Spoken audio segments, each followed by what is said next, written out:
Hello, welcome back to Together We Feel this week. Yeah, it's not Monday, it's Wednesday because we had Memorial Day here in the United States on Monday. And so I decided not to pull people out of their lakes or swimming pools or the ocean or their backyard barbecue or wherever it is they were watching baseball at a veteran, honoring those that have fought for us and lost their lives, all the meaningful ways we try to find to honor those people that this day is for. I'm like, nope, we're going to let them be. And we're going to come in on Wednesday this week with this conversation. It's a timely conversation and it's intentional because we are going here in the Northern Hemisphere. We are going into summer, and summer brings up all kinds of conversations about what we feel comfortable in, what we feel safe in, all of our opinions about ourselves. And unfortunately, everybody else that sometimes bleed out in really unhealthy ways. And we want to, if any of you know that have been following me for a while, I am not afraid to have the conversation on here we've been told not to talk about, but that we need to talk about because it's getting in the way of us living our healthiest lives. So we're going to talk about no more commenting on other people's bodies today with Jana Weston and Kim Mosman here are joining me.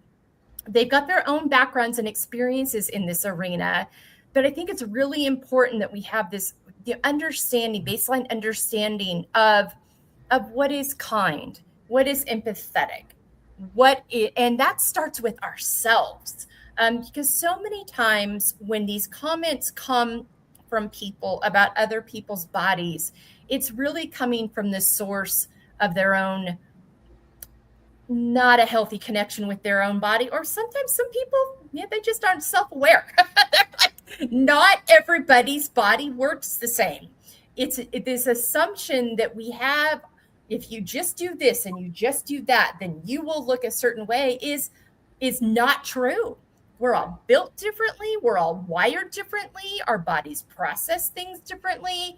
And not just and there's the mental, emotional, physical, spiritual, financial, sexual health aspect that feeds into how our bodies process food and movement. I mean, it's a multi-layered topic.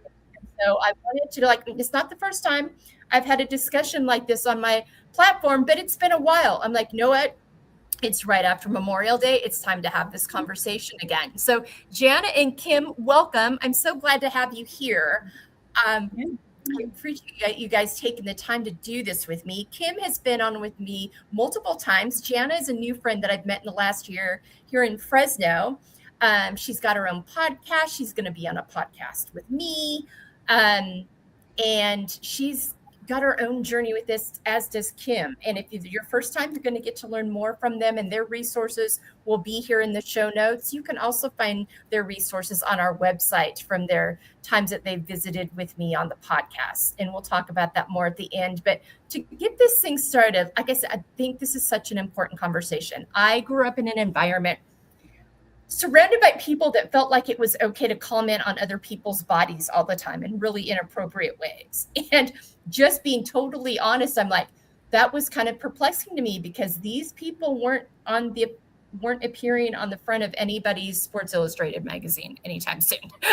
They were not models of what we consider health. And I'm not talking about weight, I'm talking about movement and a movement of their bodies, but also movement of their lives and their relationships and how they connect with people. So this came from a very judgmental place.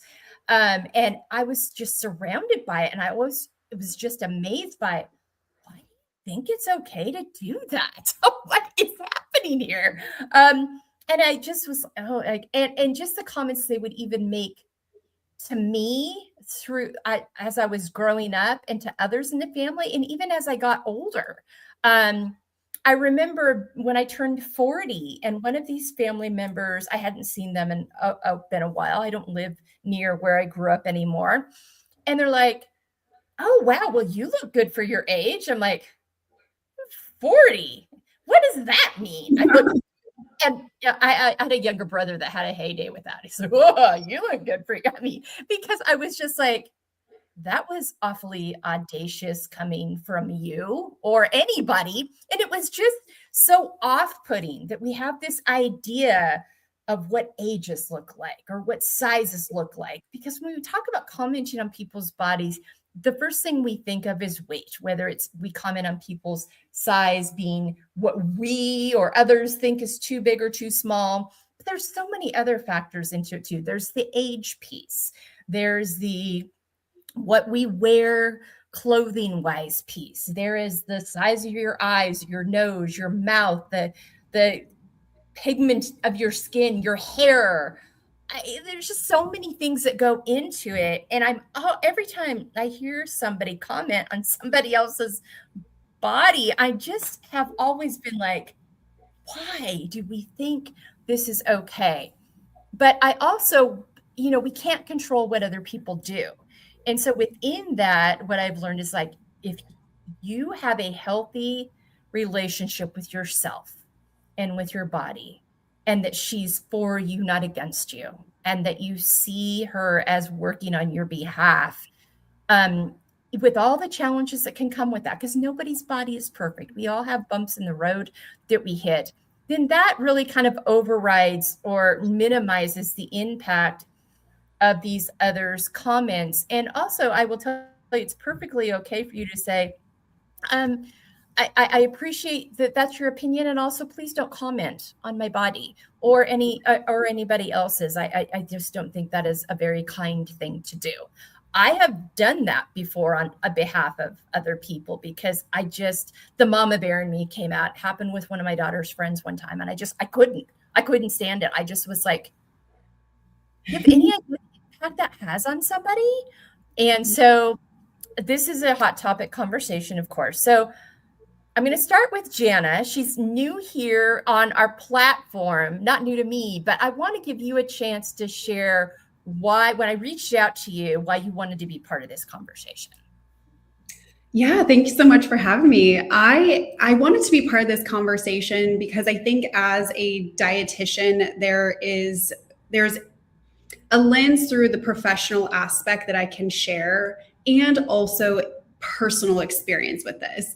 And I want to start first with my personal experience because it lends to why I see it this way through the professional aspect too, and just with literally the thousands of women that I hear and have conversations with that share these things with me. Yeah. And I remember it was probably my senior year going into my first year of college. I was really struggling with my weight and also just with health. I had a lot of GI problems constantly, in and out of doctor's offices, was actually hospitalized. Like, it was not a fun time.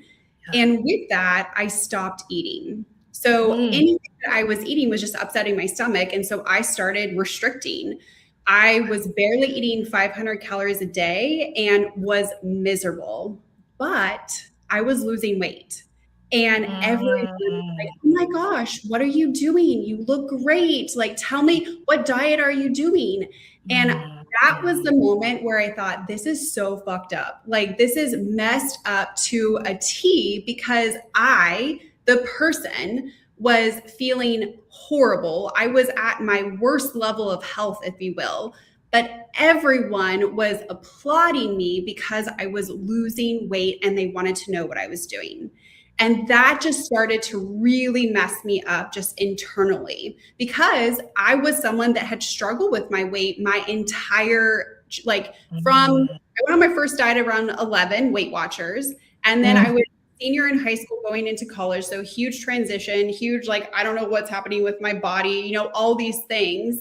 And now, because I was losing weight, it was like I was acceptable, right? And so that just started to really change the lens in which I saw health, because I was personally experiencing it. Wow. Boy, talking about commenting on people's bodies, that's why it's just like, just don't assume because someone shows up a certain way that automatically means they're healthy or unhealthy. Like, there's so much you don't know about the conversation. And that's why I'm like, and Rachel and I talked about this for the very first time even before we met you, Kim, where it's like, shut the heck up about people's bodies. Just keep your thoughts to yourself. If this is, you practice it in your head. I used to tell my kids, practice it in your head. How does that sound? Is that something you'd want somebody to say to you? If it isn't, shh. And that goes for adults more so than it does kids so many times. Man, that is such a big thing of what it does to us. You're like, I am physically ill. And yet no one's asked me, hey, I've noticed some trends, if you're going to say, I've noticed some transitions. How are you feeling? How is your health? I mean, there's just, if you insist on being curious about it, and it's okay to be curious if you're kind, but remember but we have got this idea and culture about what, especially women, I think women feel it more than men, although men feel it too. I mean, this is a conversation my husband and I have had many times throughout life as the scale has fluctuated. But it's like you have no idea what you're doing or saying, what that does to people. Go ahead. Yeah, I think, Melissa, there's so much judgment and assumption, right? So the assumption is, and we'll keep it just to the weight aspect, right? Because we're seeing this big time with skinny culture coming back in with a lot of GLP-1 use, right? Like, so we're seeing this, and also with social media.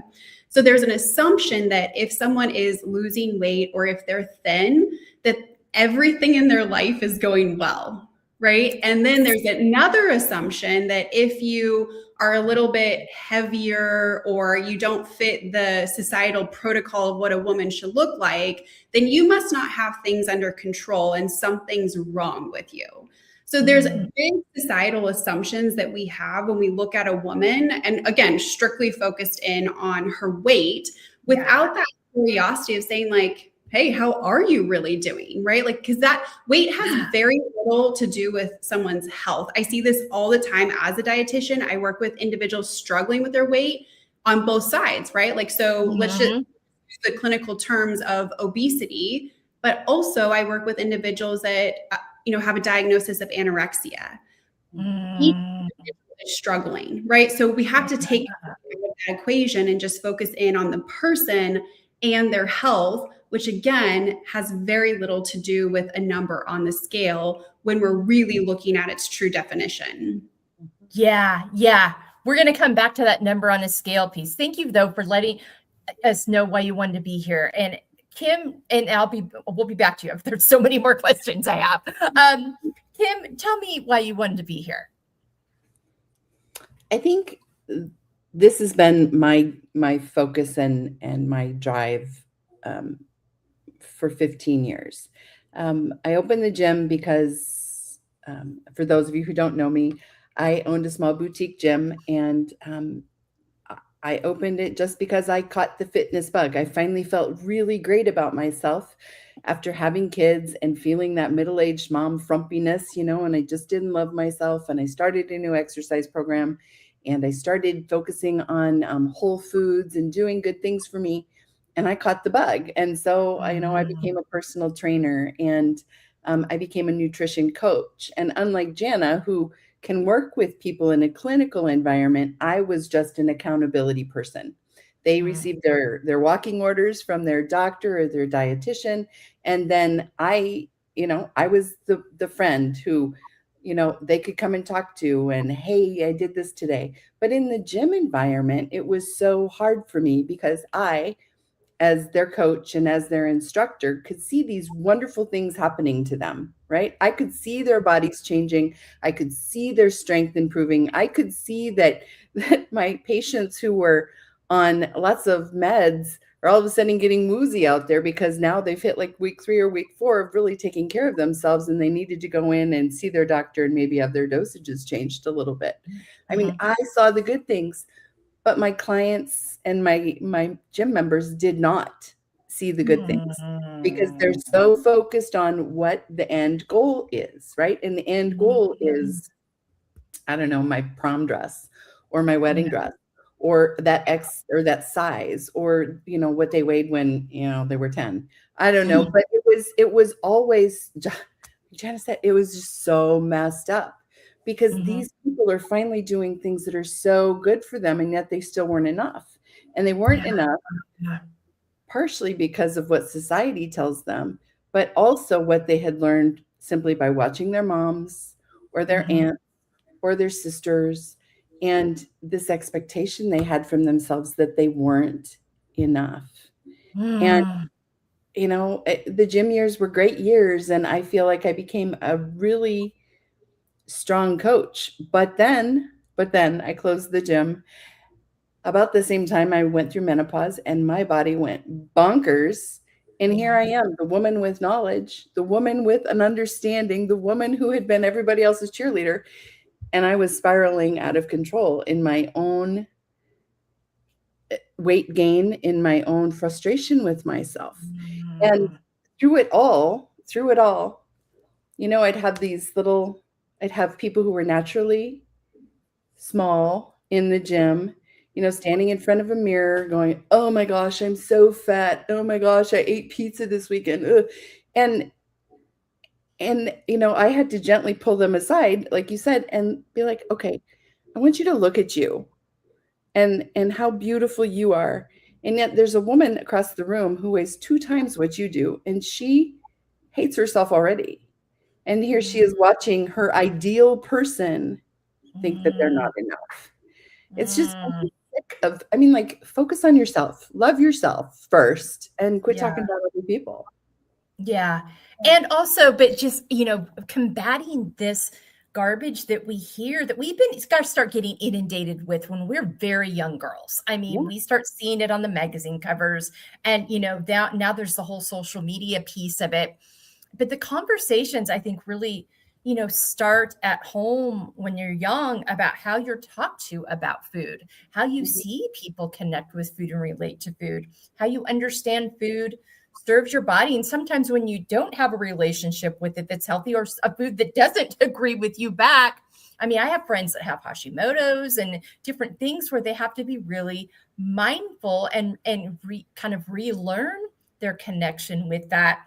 But this garbage idea, and it's been around for generations, and I sadly don't see it going anywhere, which why is this conversation is so important, that there is a number or a size. And I will say, I think a lot of Western medicine doctors do us a disservice the way they talk to us about our bodies and our weight.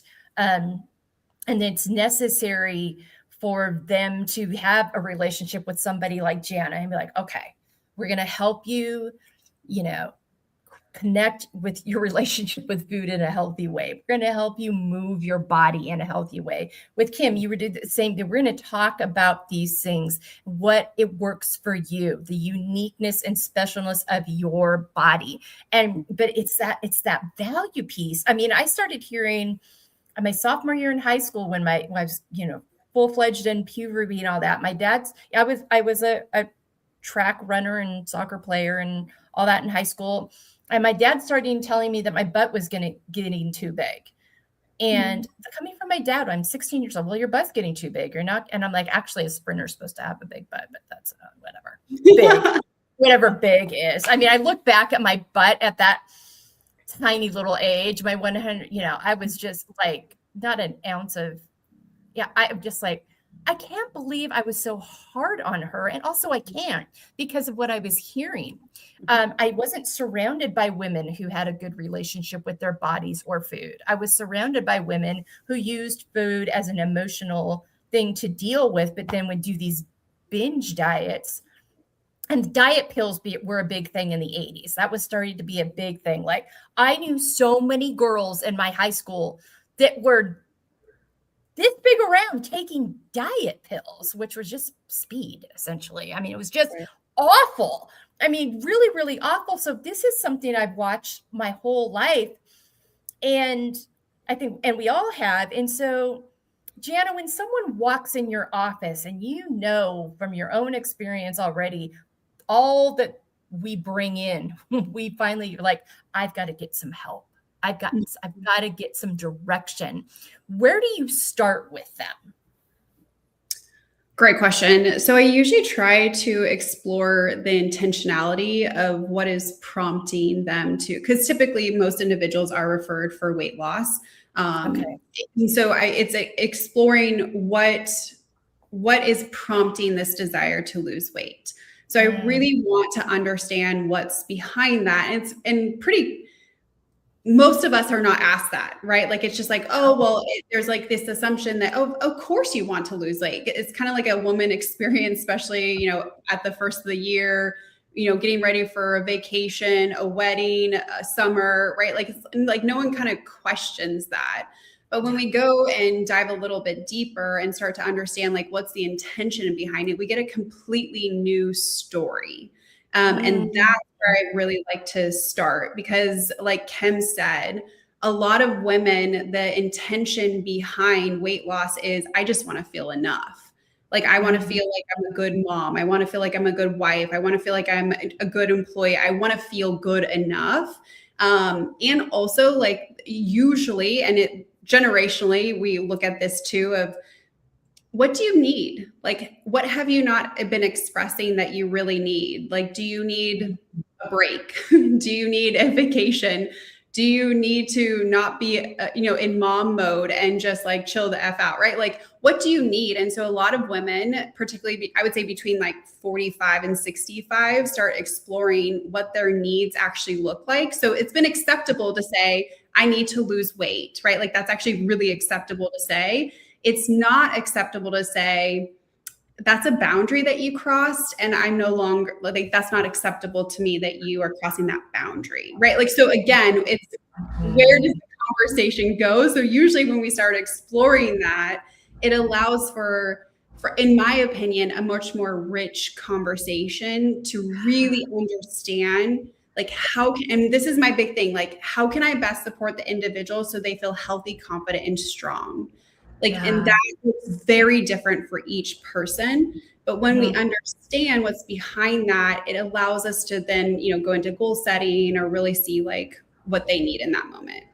Yeah. I can't even tell you the amount of times I've had this conversation with women over the almost 5 years now, that no one's ever asked them what they need, that they've never felt the freedom or the permission, or that anyone even cared enough to hear. And that taking that ownership of like, I care enough to hear. So I'm going to ask for what I need for me, whatever that looks like, whatever that boundary is, 30 minutes every morning. I'm going to go outside for a walk before I come in and get everybody out the door for school, or make the lunches, or get ready for work, or whatever it is that you're doing. And, start filtering in. And on my podcast, I always ask people, name 5 activities that nourish you. This is also on the flyer when I work with, women in groups and one-on-one, and they just look at me stunned. And it's like, well, let's start there. Let's start with those 5 things that nourish you, and those words on how you describe yourself, how you see yourself, and how you want to feel. And then let's build a plan around that. And it takes, do you feel like, Jana, it then takes it makes it a more rounded conversation? It takes the focus on, I'm going to get in here and it's all about the scale. And, because what it seems like too is people think if they just eat less, and it's like, ooh, if you don't feel your body correctly, especially when you get into middle age and later, that's actually going to work against you if your body feels like it's not getting enough. So how do you talk to people about, the goal is to make sure you're fueling your body in a healthy way as we go through this process? So I will say I make women cry. I don't know why, but usually once they've told me, like, I just feel a relief of like, you're actually listening to me. Because I typically don't weigh individuals, particularly the first, or I would say couple times that I meet with them, because we don't need to know that number on the scale to know you're struggling. Right. So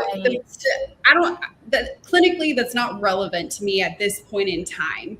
And so when they're like, you're not going to weigh me, that really helps ultimately create trust. So my job, I believe my job is to create trust with someone in the sense that they can trust me, but more importantly, that they can trust themselves. And so that's where it allows them, like you said, that permission to just explore, like, well, what does health look like? Because health is a different conversation than weight loss. Very very different conversation. So do you want to lose weight, or do you want to form a healthy relationship with food, your body, all those things, right? Like, so again, those nuances are very important, and remaining, like, as a practitioner, remaining curious is really helps me understand that person and the direction that they want to go. Because some people, they just want to lose weight. Cool. Yeah. Like that. Other people, though, when they're given the permission of, like, you don't have to lose weight, they're like, what? Like, I can still be healthy, or I can still take care of myself, and I don't have to lose weight. Like, it's shocker. So that's where the conversation can be so rich.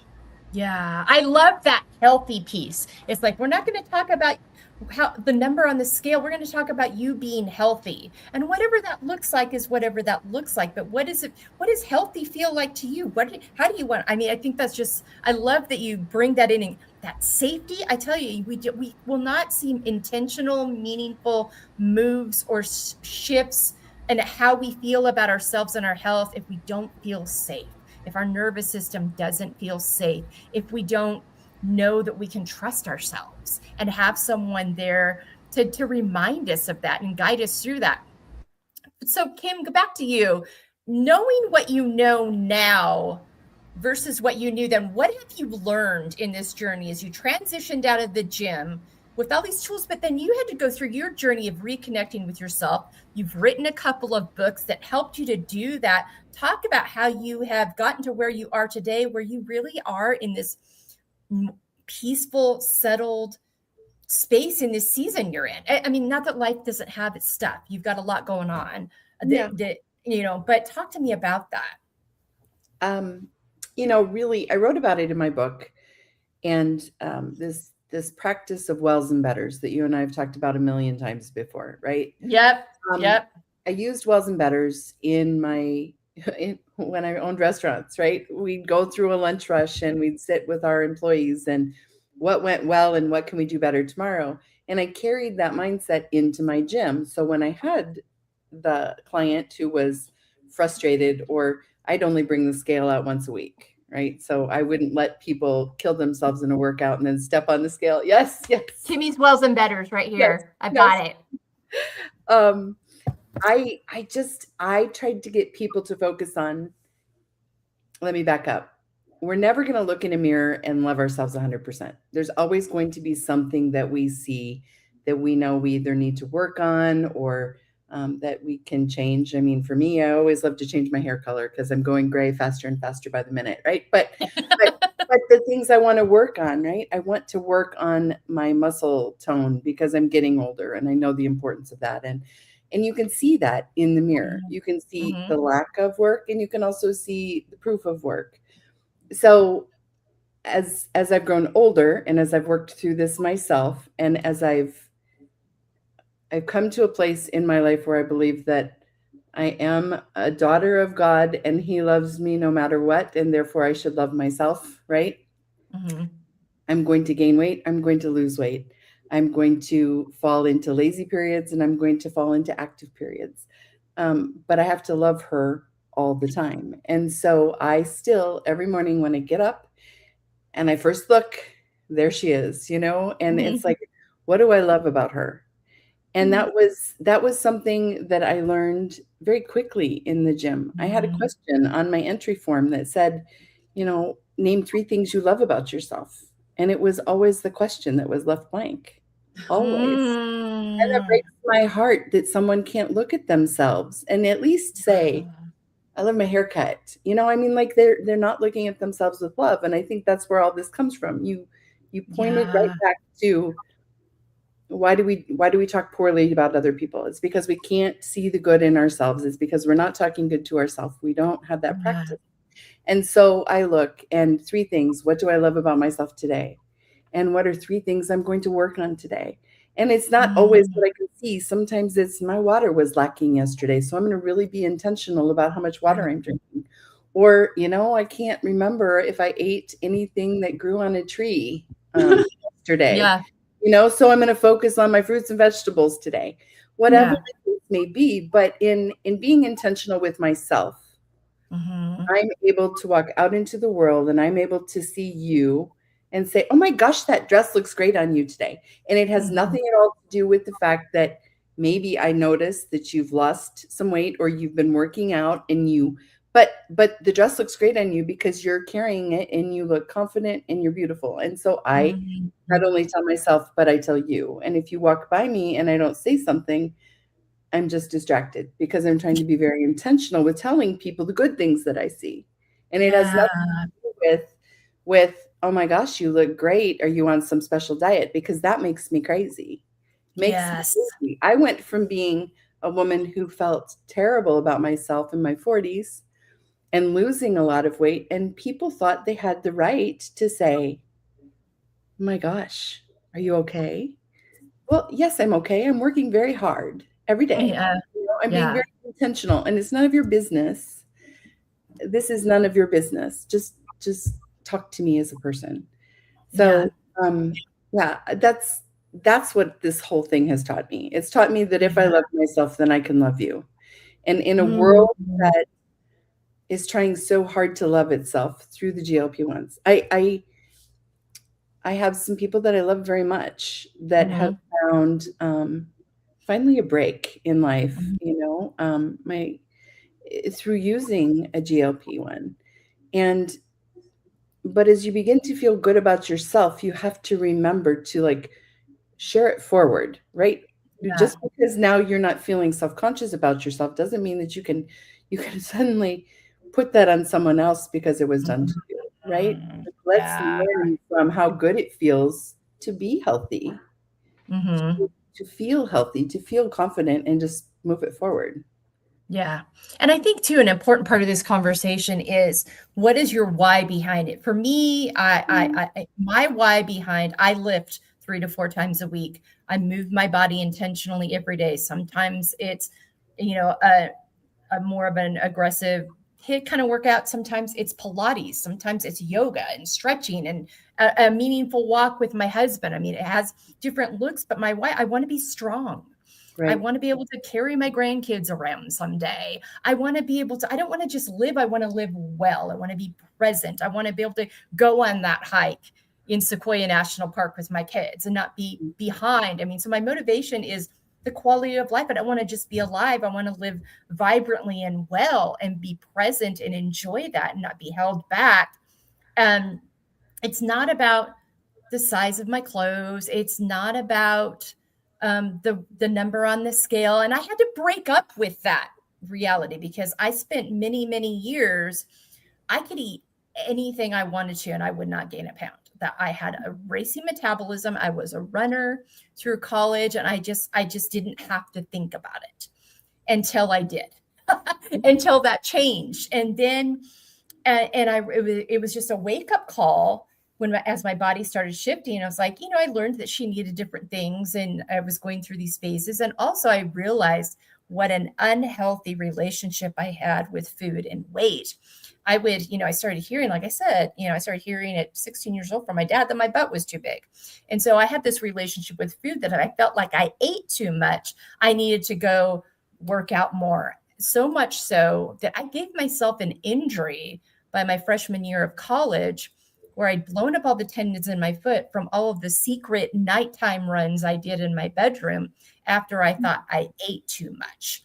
And that my body, the number on the scale was going to be higher than people that knew nothing about medical wellness thought it should be. And how I would still oh gosh, I'm feeling really full. I better go walk an extra, mile or extra time around the block. And we're like, no, stop that. No. And it wasn't until I started digging in and doing my own work of, where do these narratives come from? What is this rooted in? Who am I trying to get acceptance or approval from? The only acceptance or approval I need is from me. Right. And knowing that I'm well, and that when I'm well, then I show up well for others. Mm-hmm. And I'm surrounding myself with people that are well. But we teach people how to treat us within that. And realizing that curiosity rather than judgment. This is a battle cry of mine. I don't know if battle's the right word, but I feel very strongly about this shift that where I start, anytime that I feel like snapping into any kind of judgment, and I'm very opinionated. So it's very natural for me to go, when I feel strongly about something, I feel strongly about it. But you're like, okay, let's snap into curiosity for a minute. Let's start asking some questions. And that really it's a work in process, but I've noticed aloud that, like, yes, I want to be healthy. Yes, I want my blood work to show up good ways. Yes, I know I have tendencies in my family. And also, you know what? I am not going to live. I'm going to enjoy that piece of pie on a Saturday. I'm going to enjoy that that taking a rest that day instead of moving my body because I needed more rest. I'm going to really check in with her each day to see how she's doing and what does she need. And if it doesn't fit what's on my calendar, okay, so we shift. But I had to really take apart, like, wow, like on paper, like people would comment, oh my gosh, you look so good, da, da, da, da. And I never thought about it much until, not that it stopped, but it just was, my body shifted and changed. And I was like, oh gosh, I mean, we don't realize the impact that has on people when they decide your worth by that quick glance. Mm-hmm. And that inside you that regardless of that, your worth. I love what you said, Kim, about each morning you get up, I identify my wins every day, whatever a win is. And it can be, I allowed myself to not set the alarm this morning so that I was to that. It might look like we got to X amount, my team and I did this thing. It could look like a number of things, but the point was that I recognized the win each day and I didn't miss that. And I started getting curious about my why. Well, I shouldn't eat that. Why do I think I shouldn't eat that? I should move more. Why do I think I should move more? What's the root of that? So back to you, to Jan, on that why piece. Is that a conversation? It feels like that's probably a conversation that goes in when you start asking women what they need, what their why behind it is. Yeah. And I want to comment on what you said too, because I think it's really powerful to delineate. If the only reason why a woman is taking care of herself to lose weight, what happens when you lose the weight? Right. So once you hit your goal weight, right, and now there's no more weight to lose, or maybe it's just 5 more pounds, right? It's like always that. Then what happens, right? And so I think that's the conversation of that expansion aspect of, yeah. So I personally don't think that weight loss is a bad thing. It's all about how we go about doing it, right? Because sometimes it can be necessary for Absolutely. However, if that's the only reason that you are ultimately taking care of yourself, you're going to lose at that game, because at some point it has to stop. And that's where women say they really struggle, because if now they don't lose weight, like how do you actually maintain the results that you have achieved? And maintenance, I would actually argue, is the hardest part. Yeah. Most women know how to lose weight. They've done it for most of their life, but it's maintaining those results. And that's because oftentimes that why behind why they are doing XYZ is because they need to lose the weight. So I really like to expand that conversation of like, okay, and tell me other reasons why we would take care of you, right? Like why still exercise, even if our goal isn't to lose weight? Like, what are the barriers of exercise? What are the benefits of exercise, right? Like, what are the benefits of setting those healthy boundaries and giving yourself compassion from a mental health perspective, right? Like, what are those benefits? Like, and that's really where we can definitely expand that conversation.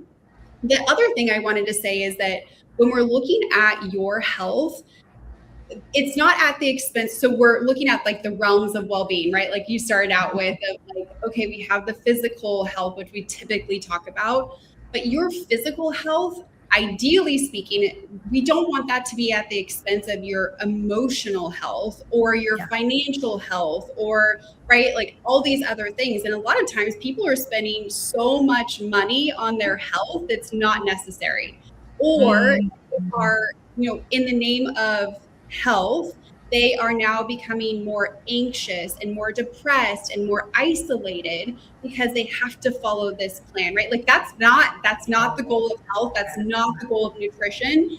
We actually want you to be connected. We want you to feel free with your health. And so I think that's also another area of, it's not going to, when you're losing weight or when you're taking care of yourself, it's not going to be at the expense of another area of your well-being.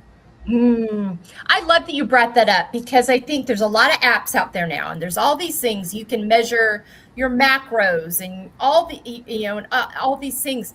But to a point where I found, for me, I realized I needed to get more protein and more fiber. I'm like, I'm not getting enough protein and fiber. So I was tracking it, and I got to a point for me, I'm like, I realized I was becoming a slave to the tracking. And it was the anxiety in me was just lifting up. And some people, and I needed that for a while to help me kind of shift to make sure, but I realized I know what I need now. I don't need to keep being imprisoned to this app and these minute numbers. I know in general what I need to fuel myself. And so I just like, I'm going to give myself a month off of it and just see how I feel. Oh my gosh. I felt so much better, because I wasn't like, and if for some reason I had something a little different than what I planned, I just made a shift and did something a little different the next day. And I felt so much better. I didn't realize, and I'll go back every once in a while and just kind of check in to make sure I haven't gotten too off target. But I had to realize, no, I've learned, the habit shifted, but this is impacting my ability to connect at a meal, or to be like, oh yeah, we can go do that, instead of thinking, no, I need 30 more, carbs and 10 more grams of fiber, and that place won't have it. I can't do that. I'm like, no, I'm not gonna do that. We'll adjust. So I'm so glad. I think that's such an important conversation. Also, Kim brought up the GLP-1 piece. Her and I and Rachel have had conversations about this before. I think it's like anything. It can be a good thing until it's not. And it's the importance of having healthy habits. It's not just about, still fueling your body correctly, building muscle, building strength, and whatever it is that you're using, that maintenance piece of like, what are healthy habits that will sustain me through my life, so I can feel alive and energetic and vibrant, and not get so obsessed with a number, but more concerned with how I want to feel, how I want to show up. I think if we could just convince people that all of these pieces are tools, right? And the tool never works the same for the three of us. We could all do exactly the same thing and eat exactly the same foods in the same quantities and do the same workouts. And we're going to all have different responses to them. And so whether it's DLP or a meal plan or coaching or exercise or whatever it is, they're all great tools that help us figure out exactly what each of us needs personally. And, the struggle with someone who's listening probably is like, I thought they were going to talk about people like slamming other people who weigh too much or don't weigh enough or whatever. And the thing is that we all know that it starts here in ourselves, and it projects out. I love what Jana said. You don't always have to lose weight to be healthier, right? Yeah. And the first thing that we all learn is, if it's a business goal or if it's a financial goal, is, why? Why do you want this? But we never think about that when it's our health or our size or our weight. Having a why is important, and the why's got to be bigger than my class reunions next week, right? Yeah. So I think all of this is so good and so important, but how do we get out into the world and say, you don't have any business having an opinion about anyone except for yourself, Yeah. It's a tricky one. And for me, it's like, I say all the time, you are responsible for you. You are not responsible for someone else. And what what is the benefit of, there's a big difference in, like, Kim, you said earlier, oh, that dress looks beautiful on you. You look vibrant today. I mean, there's so many ways to say things and just leave it. Oh gosh, I look vibrant today. Oh gosh, you liked my dress. There's so many ways to say things rather than following up with the next thing or assuming. My daughters play volleyball. They have friends that are very tall. They're all, I mean, my daughters are all in that 5'7" to 5'8" range, which in their athletic world wasn't very tall. And they found out when they got away from their friends that were over 6 feet tall, they're like, actually, I'm kind of tall out in the real world. But they would have these people would make these assumptions about their sizes or their identities. And so also too, making sure your identity isn't in that, like, how many times my youngest daughter's best friend has heard, oh my gosh, how tall are you? Oh my gosh, how's the weather up there? Oh my gosh, are you a basketball player? Oh my gosh, are you a model? Shut up. Leave her alone. Why do you care? Like I had anything to do with it, right? Yes. So it's like those things, asking yourself before you say these things, what's the benefit of this? How is this going to impact this other person? Because I think it's also important too that we don't, buy into these stereotypes and assumptions when we see people that look a certain way, that they must be a certain thing, and how it is to have to kind of continually deal with those conversations about each other's bodies and these stereotypes that we've heard about them. Mm-hmm. And I'd be curious. Go ahead. I had a question for Jana. I'm just curious how many, once you ask people their why, and I'm assuming you dig a little, how many people just want someone to love them? Oh, yeah. I would say like 99% of women, because I think there's still that 1% that's like, no, this is going to fix it. But I would say like when the conversation is actually opened up to be about more than just weight loss, every time women are like, oh my gosh, thank you. Mm-hmm. And it's just relieving to not have that pressure on them, because I would say most women have had that pressure to look a certain way since they were very young. Mm-hmm. Wow. So Jana, you were going to say something. Yeah, I was going to say, like, I think that's the power of this conversation and of us as individuals that, right, like we can control what we can do.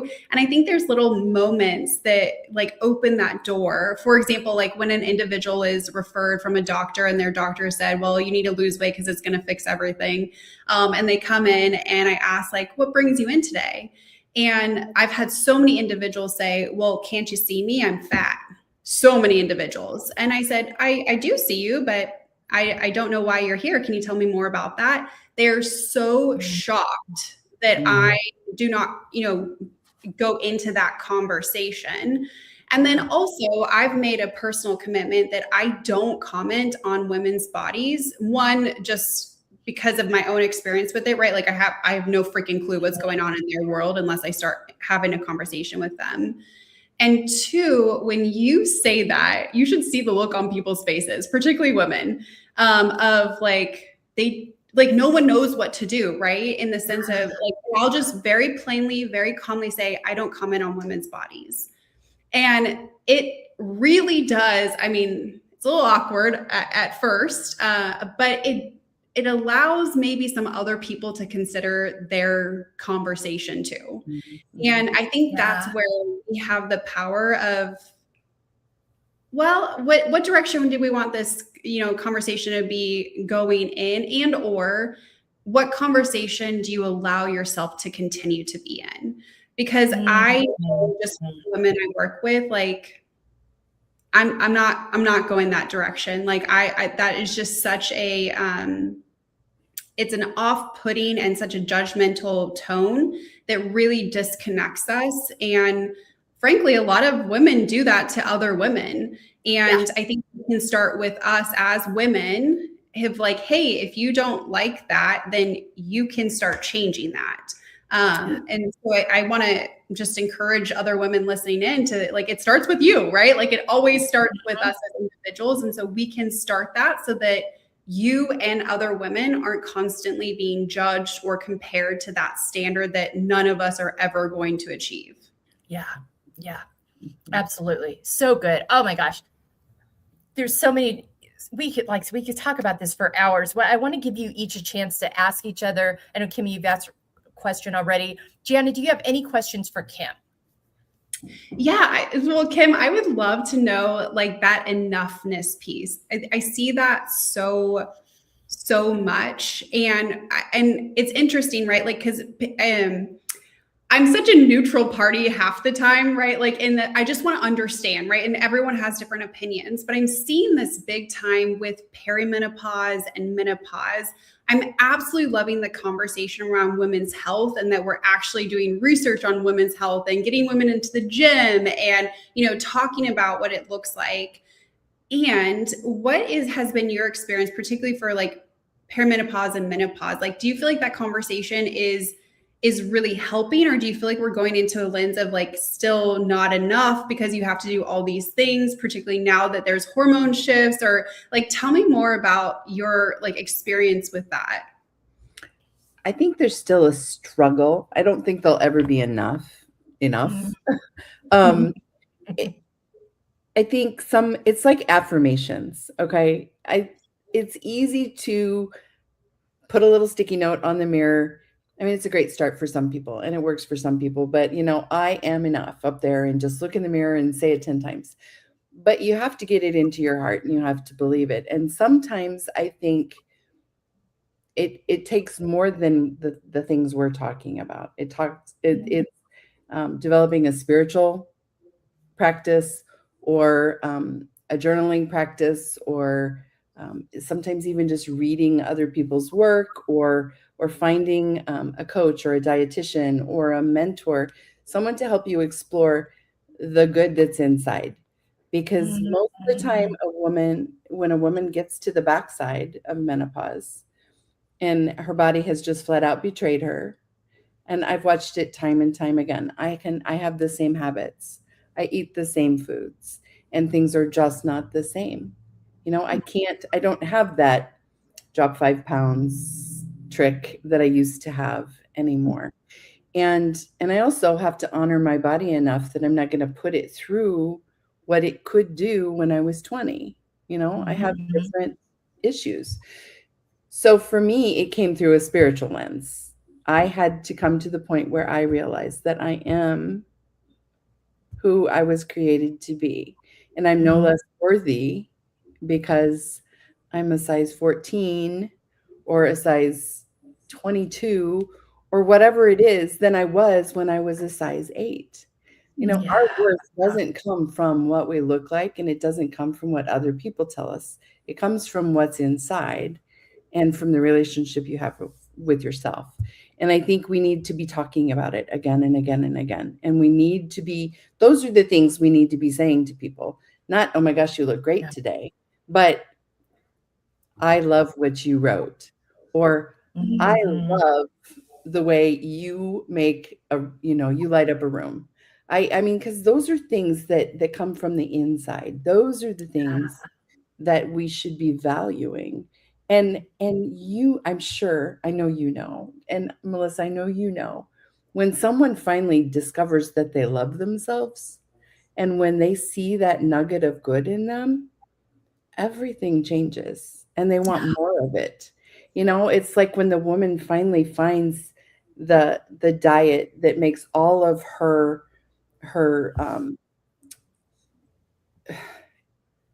intolerances, all of the symptoms of her intolerances go away. When she finally finds that thing that makes her feel really good, I mean, like, she wants to continue. She doesn't want to go back to the old way. It's the same with all of this. We just have to get to a place. I mean, we're already the weaker sex, right? Or we're already the one that's had to work to get to where we wanted to get. But I don't believe it's always men that put us in that place, Sometimes I think it's other women and it's ourselves. Yeah. The conversation needs to continue. I think we need to shout it louder and louder and louder again, because when a woman feels like she is enough and she's worthy of good health and and good things and advancement in her career and a good marriage. And, I think it makes all the difference. Yeah. Yeah. Sorry, that was probably way more than you wanted when you asked the question. But I love passionate about this. And it's just time. It's time for us to be lifting one another up instead of knocking each other down. Yeah. We can do so much more together. Mm-hmm.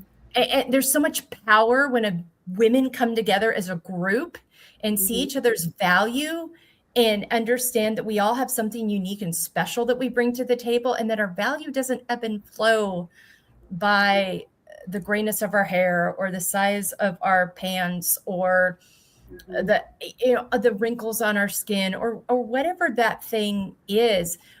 There's just so much power, but again, we've said it all. It really, and I say this all the time when I'm talking to women in the conversations I have, it starts with you. Mm-hmm. You've got to get to a place of embracing your layers and loving yourself well. Because when you can do that and bring in that curiosity rather than judgment, all of a sudden those things that you thought you needed to say or that someone had to hear don't really carry an impact anymore. You're like, you start seeing the unhealth of that. You start seeing that isn't really going to lead anywhere good for anybody. Jana, do you have any other questions for Kim?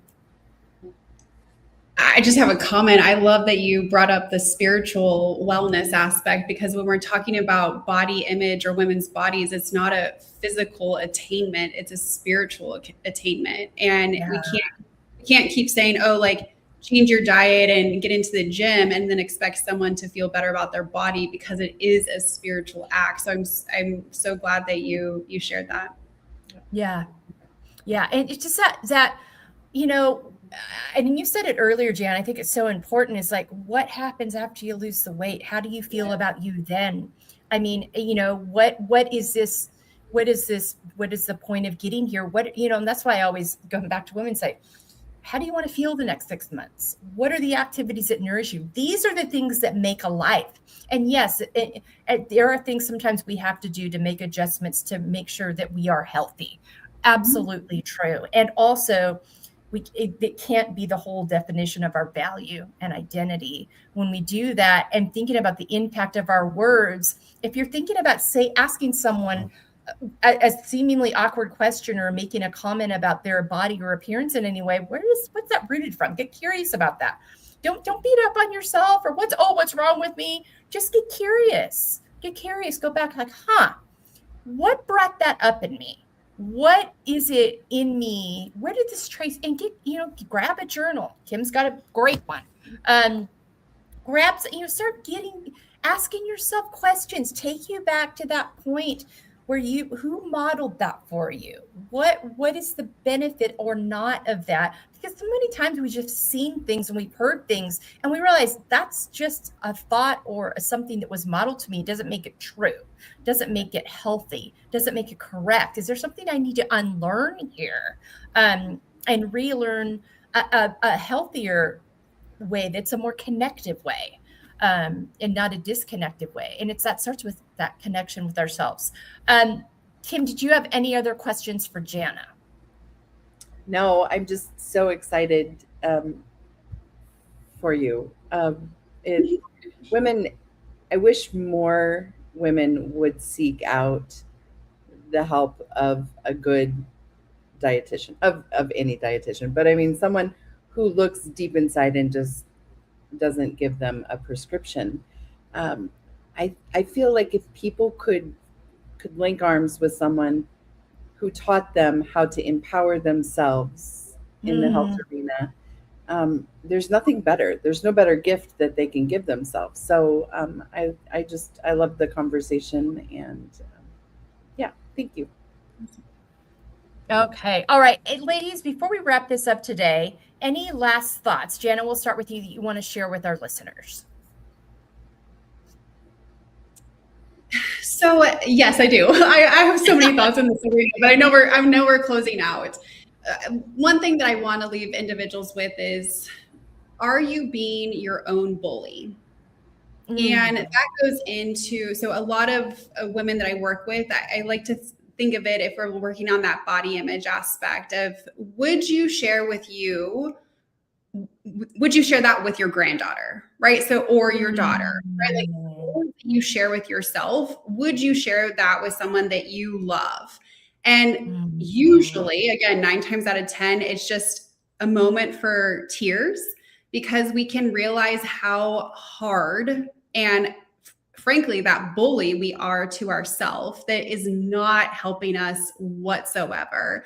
And so if you would not share those words with your daughter or your granddaughter, why are you sharing them with you? Right? And this is just for that curiosity aspect, right? Like there's no shame in this game, right? It's just, why are we using that towards you when you already have deemed that to be unacceptable to give to your daughter or your granddaughter? So just something I want people to think about for themselves, to get curious about what is that answer and how can we start shifting that? Yeah. Ooh, really good. Really good. Kim, how about you? Just love yourself. Start with you. Look in the mirror, identify what you love and what you want to work on, and move forward accordingly, And that you can do both. I think it's so important. We don't have to beat up on ourselves. We have this, I think, sometimes an unhealthy relationship with what accountability means. And accountability doesn't mean we beat ourselves to a pulp and that we're unkind to each other or to ourselves. We can both recognize the wins, identify the things we love, and hold ourselves accountable. I need to move my body today. I need to get enough water today. I need to get enough fiber today, whatever it is, because I know that fuels my body, is going to allow it, my metabolism, to do what it needs to do to move these things through. We can do both things at once. We don't have to beat up on ourselves. And my last thing is, you are valuable, you are worthy, and you get to choose. You get to choose how you live your life, the choices that you make, the things that you say. That's a choice, and honor yourself and others with those choices of that kindness. So much good here. Jana, where can people find you and follow you? Instagram. I'm very active on Instagram at Jana Weston RD, and then also on my website, healthwins.org. Okay. Kimmy, how about you? I am also very active on Instagram and on Substack. I'm Kim Mosman in both places. And my website is Kim Mosman Wellness. Okay. Switching to Kim Mosman Coaching very soon. So just look up Kim Mosman. You'll find me. Okay. And Mosman is Mosiman. It is. You also both have podcasts. You want to share where people can find your podcast? Jana, we'll start with you. Yeah, my podcast is called Talkin' Shit. And we talk we talk about the shit that really impacts us. So we talk about it all from all realms of well-being, and really open up that conversation like you do, Melissa, to say hey, let's actually talk about this so that we can do this in a healthy way. Yeah, absolutely. Love that. I'll check that out. I love that. Okay, Kim, and you've got 2 now. I do. I have 2. The Whole Woman podcast with our friend Rachel Levin. We talk about whatever we decide to talk about for the week, or whatever's got a bug in our buns. Right now we're in the middle of a 4-week summer episode, just talking about fun things. Like tomorrow's drop is about the things we can't live without. And it was so much fun. And my second podcast is called My Friend Writes, and it's an opportunity for authors and bloggers and podcasters. You got to write your scripts. Anyone who is out there communicating to share who they are, who they were before they started, and who they are because they did. Yeah. And I have a few books on Amazon. So yes, share those. Yes, Reflections of Joy, Learning to Love the Woman You See While Becoming the One You're Meant to Be.